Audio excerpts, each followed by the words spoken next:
World Financial Group offers entrepreneurs from all backgrounds the opportunity to start their own business on a level playing field. Dr. Yana Woodhouse, receiving the WCM Wall Street Pioneer Award by the United Black Wall Street of America, Inc., is one of those entrepreneurs. I see WFG and TFA as a place where African Americans with an entrepreneurial mindset can flourish. And the bonus, we help families and serve the communities across the country.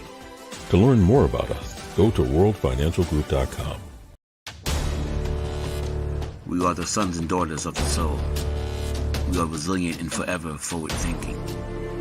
We ask for nothing else than the opportunity to live and to create the lives that we were meant to live. We want nothing but an equal chance at options and possibilities. The same possibilities and options to live out our potential as our fellow man. We want to be heard, understood, and expressive in our reality. We are the future. We are the creative. We are here.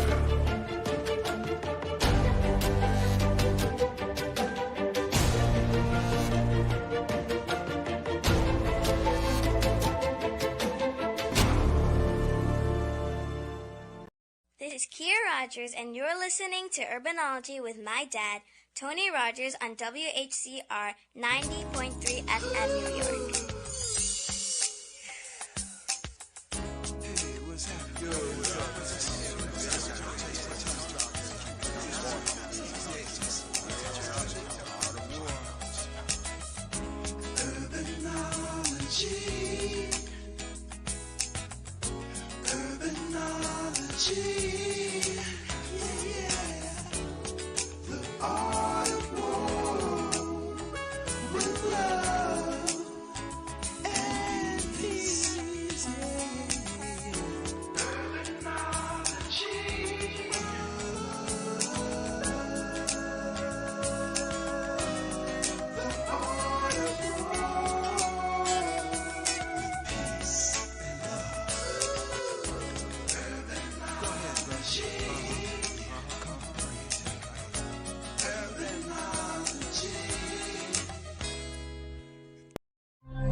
Good afternoon. Tony Rogers here, your host for Urbanology, the Art of War. For those who may not know, William Anthony Rogers is my birth name, so the Art of War is a play on words of text that I've been studying for a long period of time, from Sun Tzu, the Art of War. This is a great show. It's kind of a reunion, not kind of, it is a reunion, and we have two segments.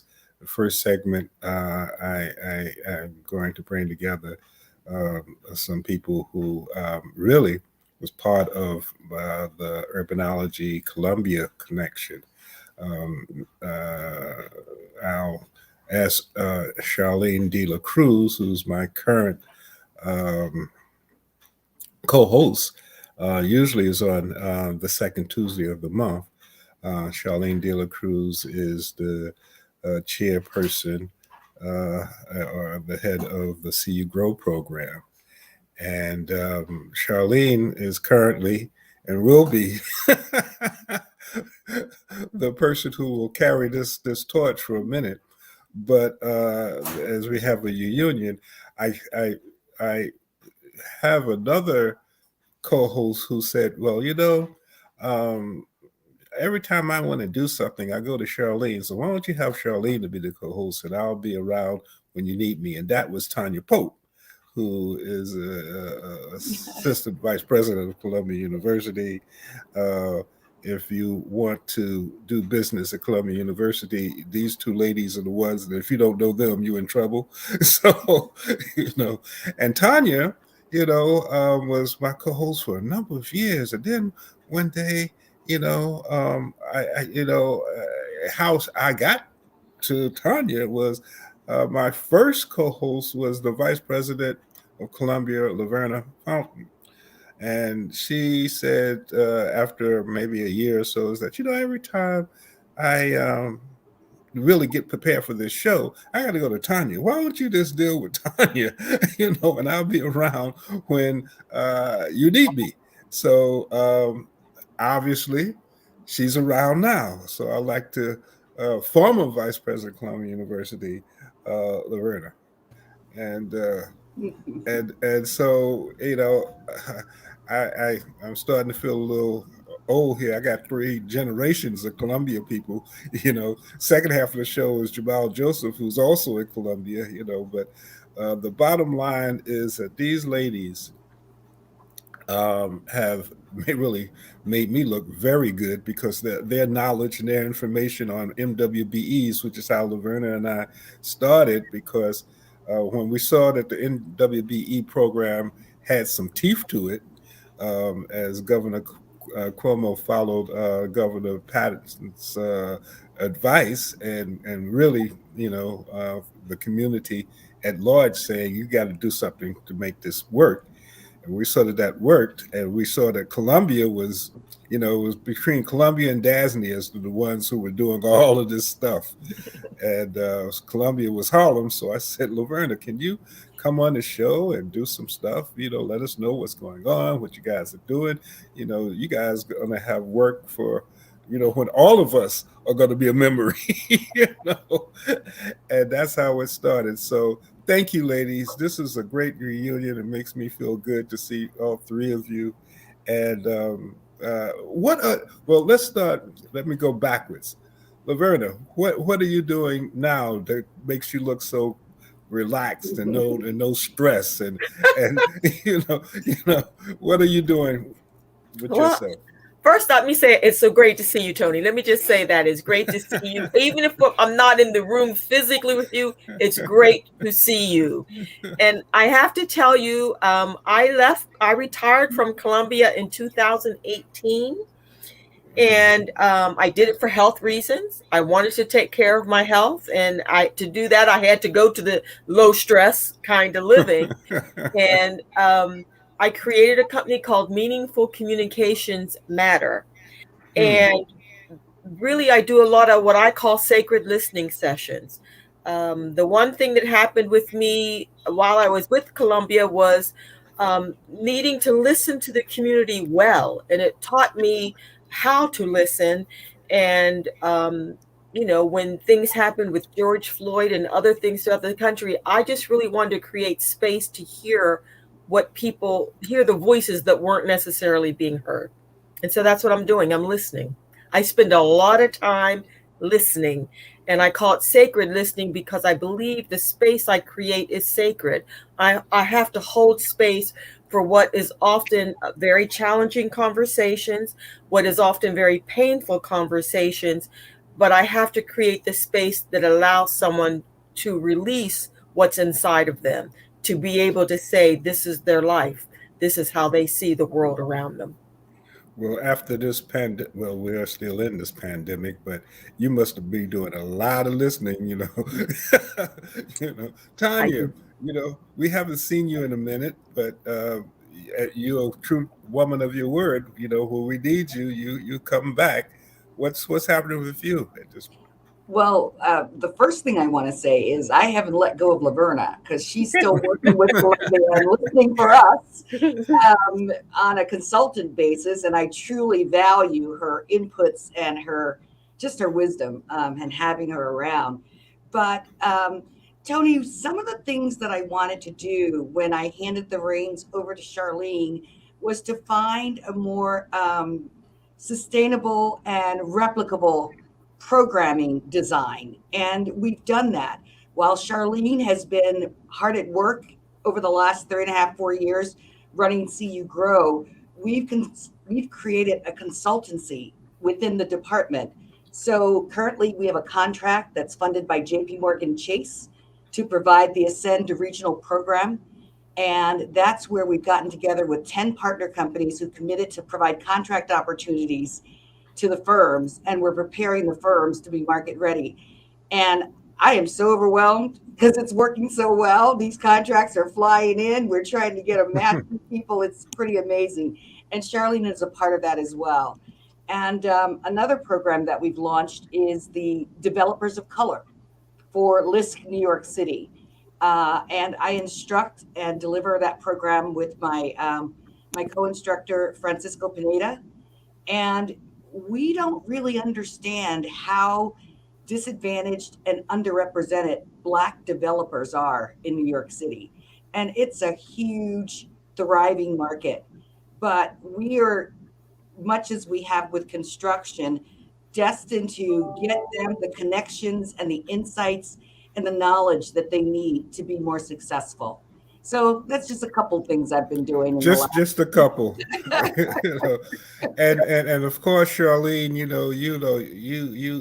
these two ladies, footsteps are hard to fill, but you're hanging in there, Um, and one of the things, Charlene, in one of our shows, we had Michael Clay on who talked about his new project.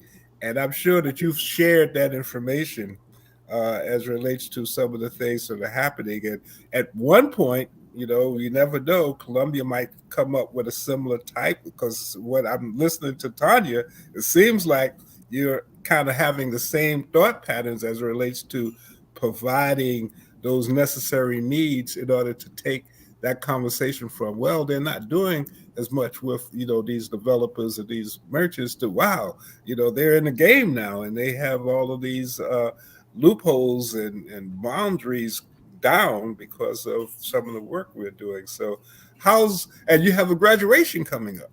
I do. I do. I know there is a lot of things going on, but one of the things I'm very proud is to be in this show today here with Laverna and Tanya. I would have never thought that happening, but I'm very proud and grateful for that opportunity. And I think that one of the things that we should be very proud of is that we're creating intentional program design. So we're not necessarily just saying that this is going to happen.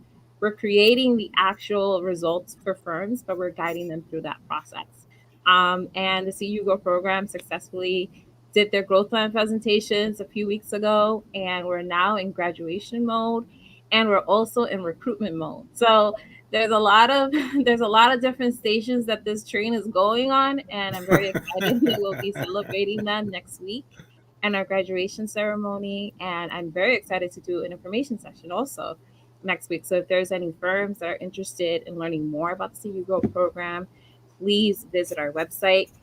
There's information there in terms of what you need to do to apply, to participate in an information session. It would be wonderful for people to join us and hopefully, partner up with us in 2022. And one of the good things about this show is that it's always on the Greater Harlem Chamber of Commerce's Facebook page. So when we talk about different things, we can deal with that audience as well as many other.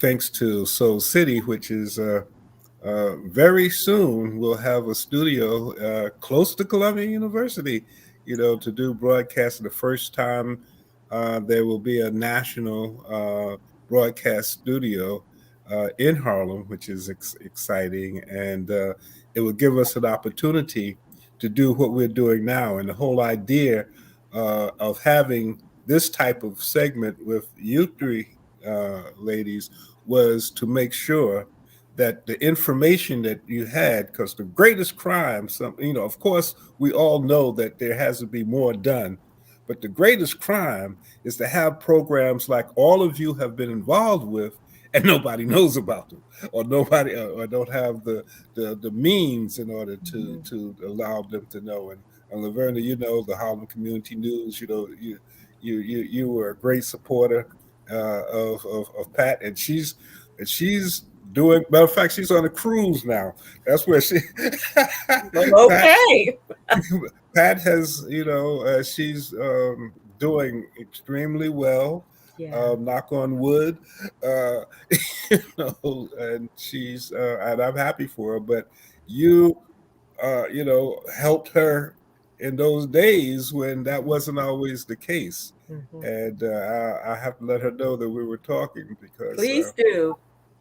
the three of you, matter of fact, one of the things that I get, and I may get it more than you because I'm out there, is people coming up and saying, that was some great information that I received. I was able to follow up with it and was able to get my MWBE. Now I know that I can do these things.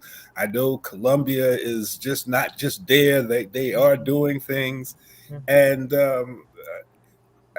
at one point, maybe once we have our broadcast studio, I could have a mic and we'll go out and start talking to people. So when they say those things, we can use that as a promo to our show, and people giving their testimonials as relates to in each one of you.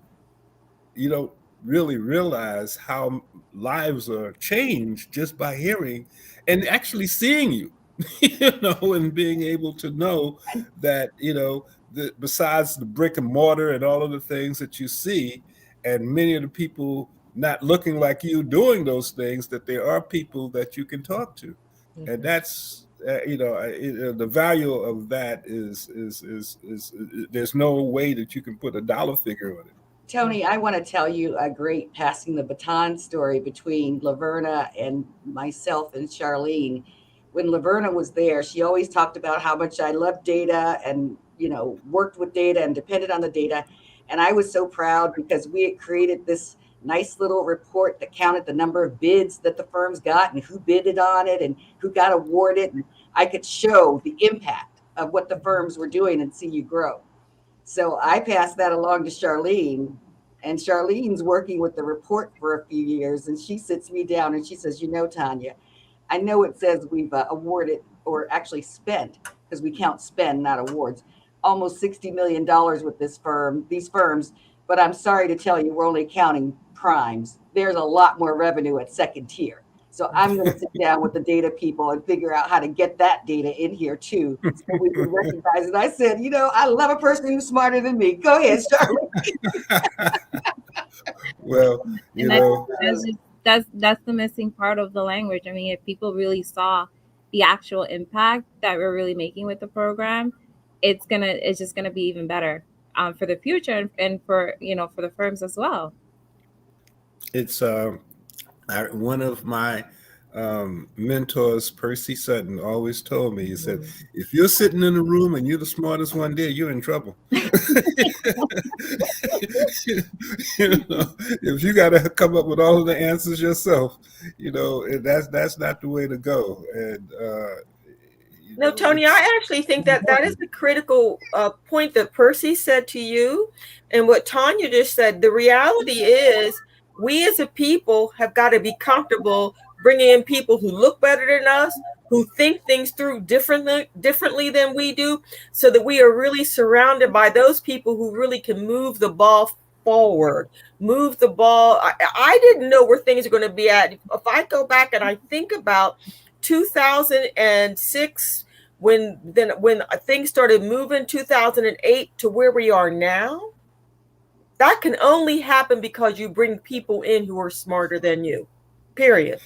Who see more than you see, who are willing to do more than you could do. And one of the things that, unfortunately, has been an issue, that whole Willie Lynch syndrome, we tend to sometimes, we as a people, Black and brown, get a little insecure when someone comes in with some new ideas, or many of people that that I know that will say, well, we've been doing this for blah blah blah blah. Why are we going to change now? And sometimes, that really has to happen. One of the things that I've learned about even small businesses on this program with one of the many interviews, because you learn stuff with people who come on. Not only are they educating the viewers, but as a person who is a host or a co-host, I'm learning stuff that I didn't know. And I know it was a person who was saying, one of the biggest problems of small businesses is that they don't want to delegate. They feel that if they were able to get to a certain point the way they did it, why are they going to change? And then you bring in these new people with all these ideas. They don't know what I had to go through in order to get to where I am. And that is, that insecurity has been kind of like a problem, because, each things change so fast now, My daughter's in college, and I'm at a tremendous handicap because I used to have a at-home consultant. And if something went wrong, I just call up and say, "Hey, Kia, come here." But things change so fast now. It's hard. That's why I believe that the CU Grow program and programs are like that are so important, because what you knew last year, you know, is especially last year, because I used to think Zoom was the letters when you saw the rabbits chasing in the cartoons and they had Zoom.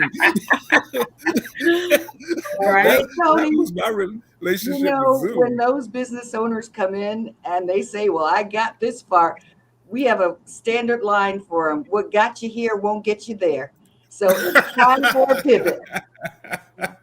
That's Which real. and especially and I'm sure all three of you, based on just what you're saying, this situation, and there's always a yin and yang, but the issues of what had to be done in order to stay afloat and pivot, as you indicated, you could not do that by yourself. Mm-mm. Not if you, as you say, you want to get there, but again, for those listeners, please, my current co-host, please give your information as to where you can be reached, and then I want my co-host who is still my co-host to give your information, and then my original co-host to let people know where they can find you. So, Charlene, you go. Absolutely. So if anyone has any inquiry about the program or any question in general, you can always email me at cu-grow@columbia.edu. And our website has direct links to different registration forms. So please visit our website just to learn more about the program. And we're always here on the second Tuesday of the month. This has just been kind of a change, which, again, divine intervention. It was supposed to be this way. Tanya, could you let people know how they can reach you? And don't Sure. don't give them Charlene's number now. Okay, I won't. Not this time. I put my email in, and it's real simple. It's tanya.pope@columbia.edu. If you also want to know about our minority and women-owned supplier program, you can email MWLBE support@columbia.edu. That comes to me and all my team. But Tony, I have to tell you a quick story about this program. I'm so proud of its legacy and what Laverna started, and that we've been carrying this torch. But if you ask anybody, Mike Garner, Cheryl McKissick, Jacques DeGraff, Michael Clay, they'll all be like, "Oh, Laverna built that program." I'm sure. I have no doubt, and they probably would be true, and that's true. It's true, yeah. That's true. I mean, I have no doubt about it, and I don't mind. Neither do Matter of fact, I. I don't mind. And Laverna, I put in the chat how people can get a hold of me, Tony. But the one thing is, Laverna did not do it. There was a multitude of people who did it. And that's the beauty of understanding. If you're willing to bring in people who are smarter than you, and if you're willing to reach out to other people, because I cannot ignore Lloyd over the Greater Harlem Chamber of Commerce, Pat. I cannot ignore the Harlem Business Alliance and what Walter and Regina did. I could not ignore all the people in the community who are willing to help teach me, walk along beside me, and help me really see. None of us gets where we want to get by ourselves. And for me to be able to then say, bring someone like Tanya on, I recognize a star when I see a star. I wouldn't grab Tanya. I was going to fight to the death for Tanya because I recognized that star, and that star took that program. And honestly, it was like someone just totally said, here's what we can do. Sometimes Tanya would say stuff and I knew like she was crazy. She was. she would tell me, Tanya, only one new idea a day. That's all I can say. Well, again, one of the things that I learned when I first started doing this, I was talking about this program, And then I said, my co-host is Tanya. And they said, oh, okay. you know. But again, ladies, thank you so much from the bottom of my heart. This is one of my first, season gift to be able to see all three of you who have made a tremendous. I mean, it's been a while, so they can't say that we don't stick together. Right. and That's right. and now that things are starting to clear off, and I've seen you, Laverna, we'll have to reconnect, and maybe break bread at some point, and Yeah. and we'll get together. And of course, Tanya, I love you, and it's a little cold now, but when the spring comes, I'm gonna come knocking on your door. Come for a visit. And Tony, just know that we appreciate you and all that you do, and that you've held this show down for all these years, and we are by your side, my friend. Well, I appreciate it, and as they used to say, behind every good man, there's great women. But now they were saying behind every great woman, there's a man. So however What you want to configure no, that, you have Tony, it. what we say is, look, because we're all together. We're all together. We're not behind. We're all side by side. That's the power of what we bring to the table. We're side by side. Well, again, thank you for your wisdom. Thank you for doing what you're doing. And this is history, and I'm glad it is recorded. So thank you, ladies. I appreciate it. Thank You so much. you. Happy holiday to you. Happy Happy holidays. holidays. Okay. And again, that was such a pleasure being with people who are doing things. So when you hear about Columbia University and you are interested, and you want to be involved, and you feel that you're ready to do that, Tanya and Charlene are the persons that you would need to speak to. But Laverna is the one, as many people indicated, who started a lot of this. Our next guest is a brother that I've known for over 50 years.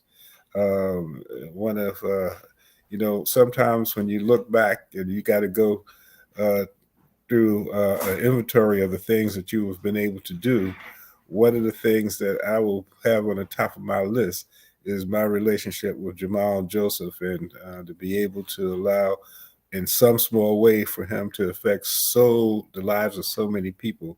And it's always a pleasure. Matter of fact, this is going to be part one of a talk with Jamal Joseph, because you can't put a 50-year relationship in about 30 minutes. But I wanted to try to get him when I can, because this brother, which is a good thing, stays busy, and is also at Columbia University. Jamal, what's your current title at Columbia? Professor of Professional Practice in Film. And one of the first, or the first Black professors that was a chair of the film, and it was a film or film and video. It's the I was chair. I served as the first Black chair of the graduate film program. Right. So again, it's a great pride in introducing Jamal Joseph, brother that, as I said, I've known for many years. I'm a little older than him, and he was a baby when I first met him, and I was laughing. I said I was recruited into the Black Panther Party by our good friend Frank Heavy Fields, and we had a place, the National Committee to Combat Fascism, which was on 155th Street and Broadway. But we were connected to the Harlem branch of the Black Panther Party. And there was this young kid running around, and giving orders and talking about stuff and saying, okay, we're going to go training. And I'm looking at him, I say, I trained with Delta. And I'm like, how you go, tell me about this? But this young man was so impressive with his dedication, his tenacity, and many of the people that you read about would go to Jamal for, even when he was young. Matter of fact, he has a wonderful book, Panther Baby, that talks a little bit about it. He couldn't put all of that stuff in the book, but at a very early age, a teenager, he was able to deal with older people like myself who thought we knew what we needed to know, but he was able to, with his presence, create a certain type of situation that allowed for us to be a very strong connective. So the brother is a jewel. That's all I can say. He's done so much. And as I said before, let me stop talking because there's so many things that Jamal has been able to create and to do. I think he's been at Columbia for 23 years. I can't believe that, but because we first met, it was past 23 years. That must, that time flies. So Jamal, give us a little information. This is just the preview. So tell us what you think we should be hearing in part one. Well, one of the things, Tony, I'd love to give credit to how I'm at Columbia. My journey in academia actually is because of you. Because I went to prison. I was one of the New York Panther 21, the same case that Afeni Shakur was part of. Tupac's mom, a book that I wrote, Tupac. Tupac Legacy is sitting on the bookshelf over my shoulder. He was my godson. But I came from prison, and there wasn't the kind of opportunity and support and awareness about mass incarceration that there is today. But Tony was working at City College. He was a vice president at City College, took me to lunch. We'd stayed in touch during the time that I was away in prison. And Tony said, are you looking for a job? And I said, yeah, that's number one. And he said, I want you to go for an interview at Touro College. And Touro had a campus in East Harlem that was really geared toward a second chance program. It was actively taking in people who were coming out of drug rehab programs, mothers and fathers who were on social assistance, on welfare programs.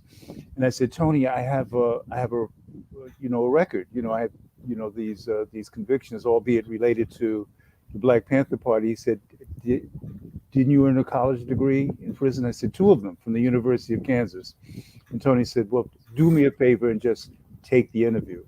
And I don't know if Tony remembers this part. I went and made the second round interview, and I'm sitting with the dean of the college, Stephen Adolphus.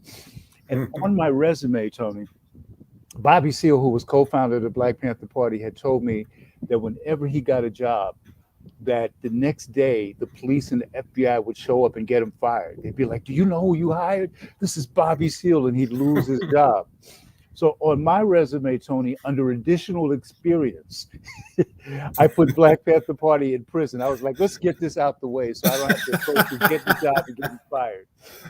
So I'm sitting across from Dean Adolphus, who was a middle-aged white guy, and university dean, college dean, in the dictionary, his picture would be there with his glasses and a vest and his tie. And of course, he goes straight to that stuff on the resume. He goes, so you spent time in prison? And then I tried to guide him to the other part of the resume. And I go, yes, but I was phase 2 drug coordinator at a program called Promise House, Narco Infinity. I worked there. And then he went to the part of the resume that said member of the Black Panther Party. And he said, so, and you were a member of the Black Panther Party? And I was like, yes, but I graduated from University of Kansas, summa cum laude. And then he says, so you really understand this community, because we need someone to go out and really talk to people and get them to come to the college. And then I realized he liked it. And I was like, oh, yes, I'm just, helping to run the breakfast program. And Bobby Seale and I are like this. And it turns out, and this is why people should be proud and comfortable and assertive in their space, that Dean Adolphus, when he was an English professor at SUNY, used Soul on Ice by Eldridge Cleaver and Eldridge Malcolm Cleaver. X as one of his textbooks. And then when he was vice regent for the state of New York, he was one of the people that pioneered higher education in the prisons. So you never know who you're sitting across from. And you also, and that whole experience ties in to a model that we have at a youth program that was co-founded by Joyce, my wife, Joyce Joseph, Boza Rivers, Alice Arlen, which is, and the young people say at the end of each meeting, keep a positive thought, because a positive thought cannot be denied. So you gave me that motivation, but it was a positive thought. And you said, do it as a favor to me. And our friendship and comradeship was such that that's all I needed. And then once I got there, I showed up with enough confidence that it led to a career that I think lasted 6 or 7 years at Touro College. And then I started having some success as a screenwriter and as a filmmaker, and that was invited to apply to teach at Columbia University from a gentleman named Lewis Cole, who had, and James Seamus recommended me, the wonderful writer, director, producer James Seamus told me I should apply. And Lewis Cole interviewed me, and he had been one of the leaders of SDS on Columbia campus. So that movement energy is what got me at Columbia, and I've been there for 23 years. The other thing I think that's important to talk about, Tony, is what we were about in those days. And you know, we for the last few years have not been saying former Panthers. We have been saying Panther veterans, because a veteran understands what they have learned when they served and what they may be called upon to do again, you know. And so former means maybe I've given that up and I've moved on. We haven't moved on. Those of us who are still here, those Panthers who were not killed, who have not passed away, and we have to talk about Mumia Abu Jamal and Sudiata Okoli, Mutulu Shakur, our political prisoners who are still in prison, understand now that it is about legacy building and passing on these lessons. And one of the key lessons, Tony, because people think about the Panthers, you know, taking on the police and taking on slumlords and being rough and tough and being there, and all of that is true, right? But when I walked into the Panther office the first day and was really mad because Dr. King had been assassinated, and someone told me, you know, the Panthers is the place if you're really mad. They're the most militant organization on the scene, but you got to be ready to kill a white dude, if not a cop. They're going to give you a gun.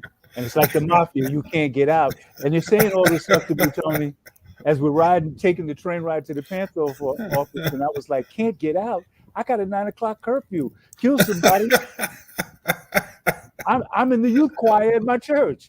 But I couldn't show any weakness in front of my boys. And I get to the Panther office, and I'm sitting in the back, and the person running the meeting is explaining the 10-point program, which you can go online and view the Black Panther 10-point program, 1966.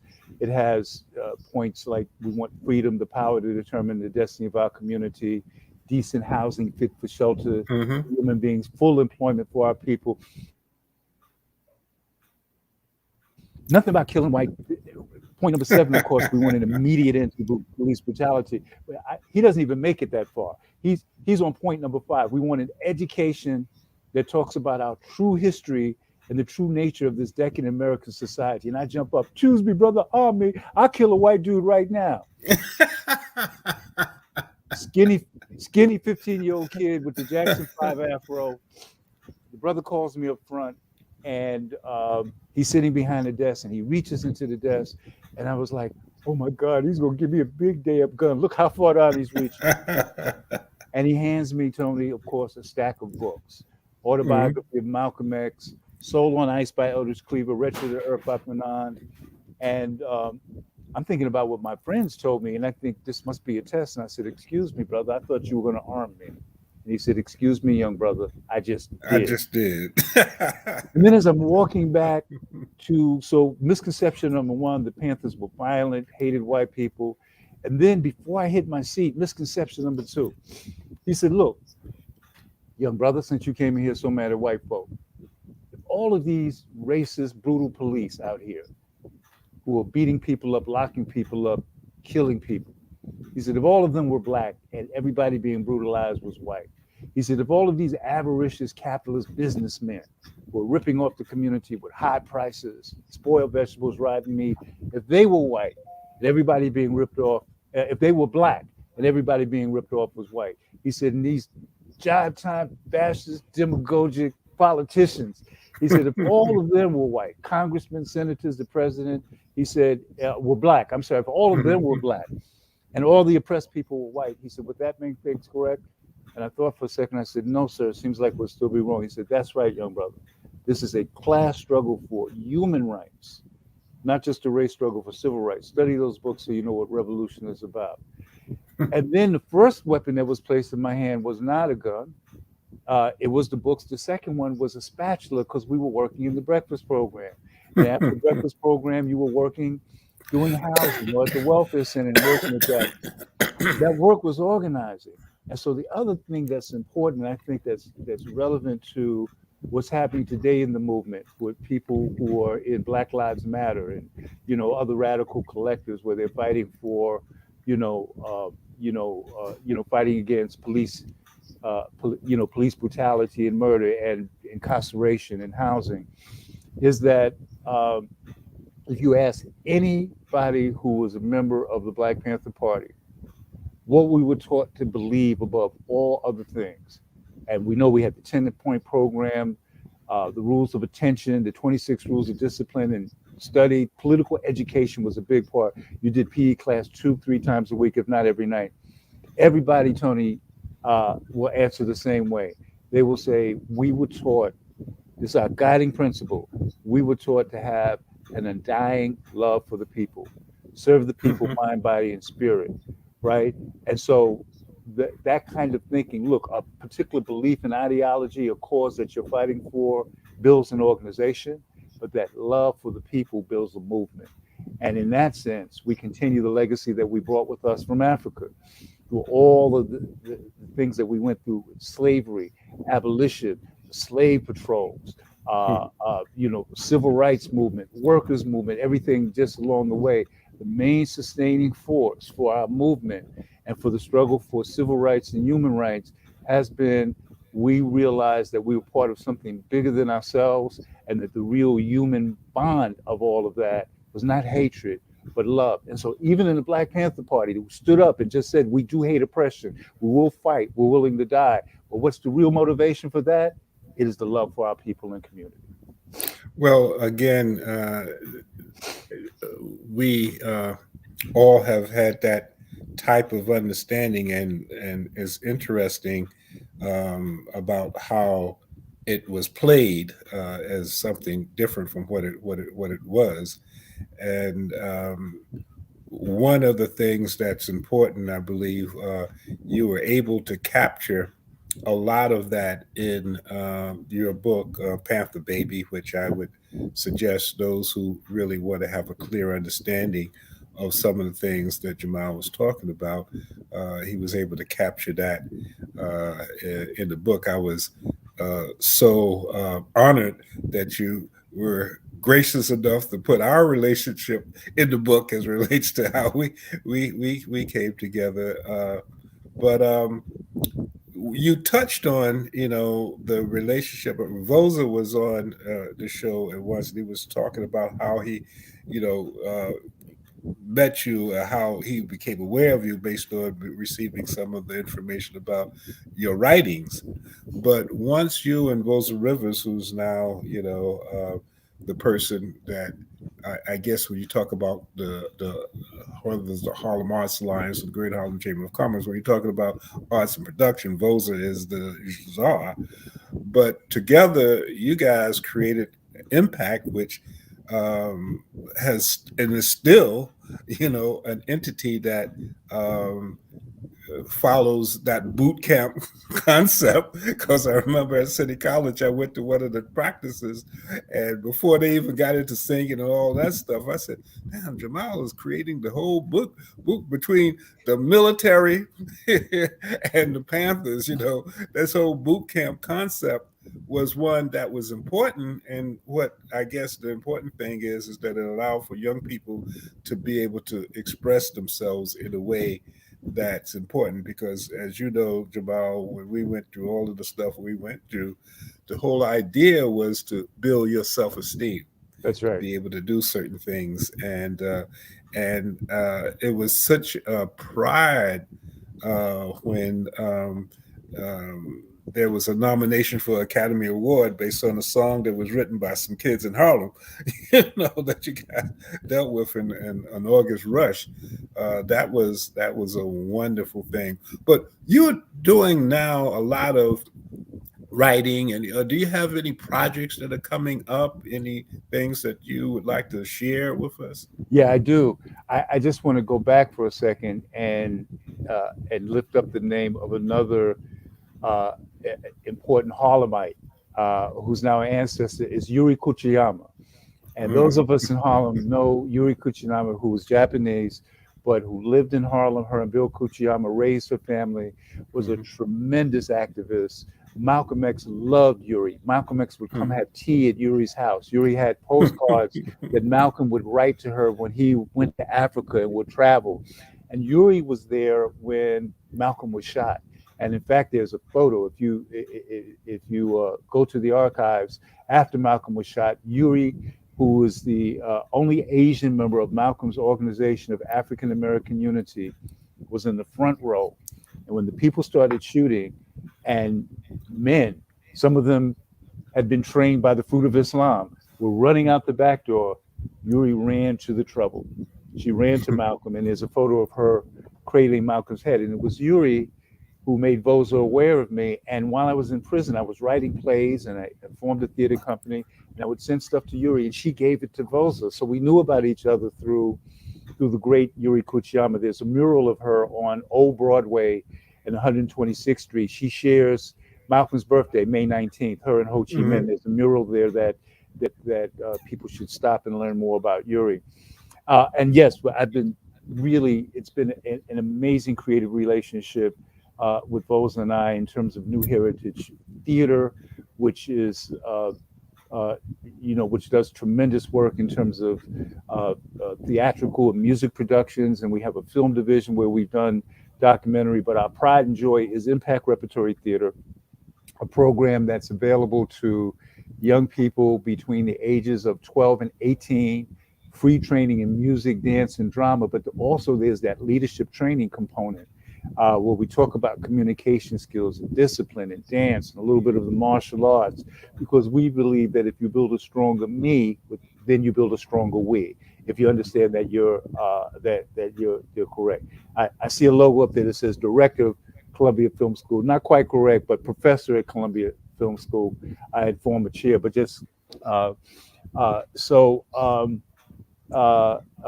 Currently, Tony, in the time we have left, Panther Baby is headed to be a series on Stars. I'm Oh, writing episodes, and we hope that after the first of the year, Stars will let us write the other episodes, and that we will be filming in Harlem.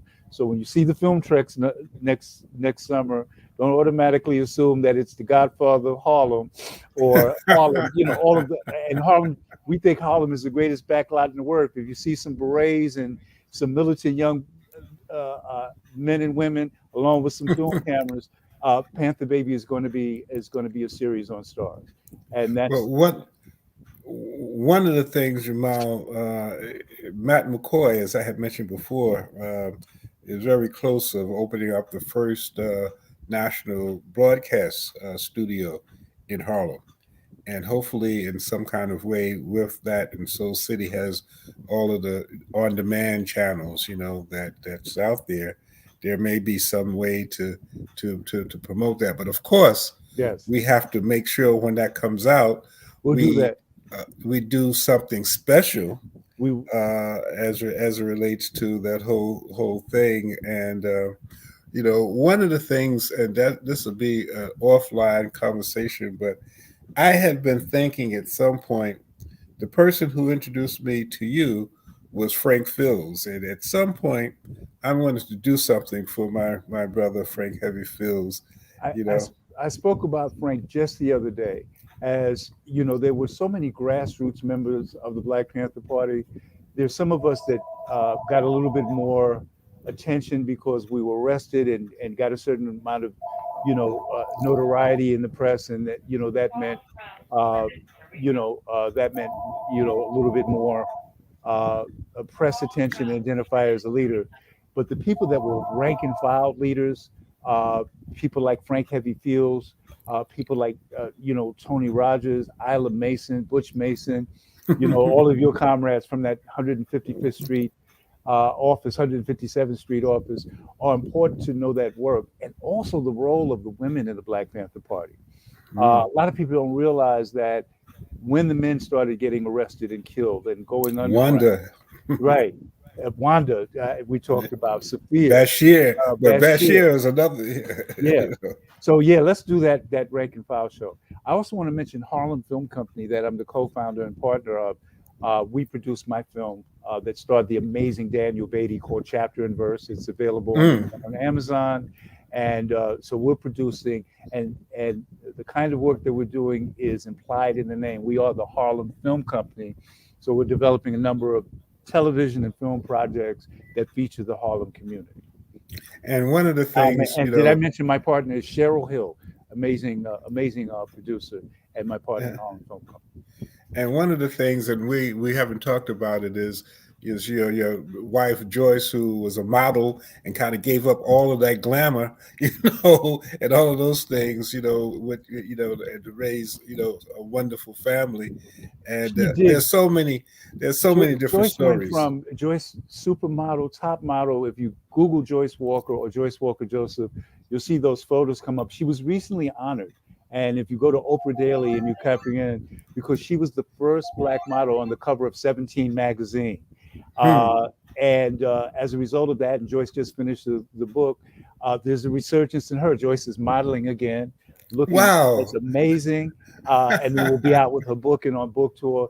But yeah, there was we have to do an interview with her. We have to get Joyce on the program. Right. But she gave that up and then spent 6.5 years as a prison wife. And our son Jamal was born with sickle cell anemia. She was pregnant when I went to prison in 1987. And so Joyce went from all that she was doing as a model and an actress to spending her life in her entirety between the emergency room and the courtroom and the prison visiting room. So again, going back to the strength and the beauty of Black women, acknowledging your guest earlier today, I'm looking at Columbia University colleagues, but I'm also looking at Black women, visionaries, revolutionaries, Sister Charlene, Tanya Laverne, what they have done to empower folks in the community. That's that same spirit that really has carried us through. And one of the things that it was the Greater Harlem Chamber. It was the Uptown Chamber of Commerce then when Toro came to the chamber, and they wanted to help because that was when they was first coming into the community. So that was when they wanted to have some way to show that they were going to be working with the community. And again, when they said that they were looking for someone to kind of do that, that was when, so it was the chamber and the relationship, because when Stephen indicated that he was going to look for someone, I said, you don't have to look. I have somebody for you. And if you want us, because I was assigned, I was at that time the vice president of the Greater Harlem Chamber, the Uptown Chamber of Commerce. And I said, to prove what you're looking for, there's a young man that you need to at least talk to. And I had, he knew about you because I had, given him some understanding based on was talking to you. So I kind of knew I didn't want to say that because I figured, let's see how this works itself out. But the chamber was a great influence on my ability to help many people, and it still continues. So